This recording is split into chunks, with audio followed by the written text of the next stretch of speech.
అవుతుంది, ఇంకా పడుకునే ఉన్నావు. ఆడపిల్ల అంతసేపు పడుకోకూడదు, లే. టైం 7:30 కదా అయ్యింది. పదని అబద్ధం చెప్తదేంటి? ఎప్పుడు ఇంతే. ఆర్తీరా, అన్నం తిందో. తర్వాత తింటానమ్మా. టైం మధ్యాహ్నం 2 అవుతుంది, ఇంకెప్పుడు తింటావు? రా.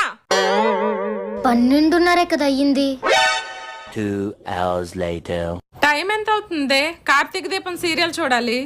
ప్రతిసారి మా అమ్మ నాకు టైం అబద్ధం చెప్తది కదా, ఇప్పుడు నేను కూడా చెప్తా. అమ్మా, టైం ఇంకా 5 అయ్యింది. ఇంకా 5 అవడం ఏంటి?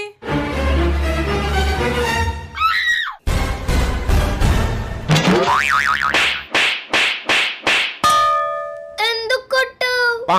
అన్నని ఫీజులు కట్టి చదివిస్తున్నాం, కనీసం టైం చూడడం కూడా రాదు. ఇంకెందుకు, ఆ కాలేజ్ మానిపించేసి పెళ్లి చేసేస్తాం. రేపు పొద్దున 3ంటికి వెళ్ళాక అమ్మను మించి దైవం ఉన్నదా?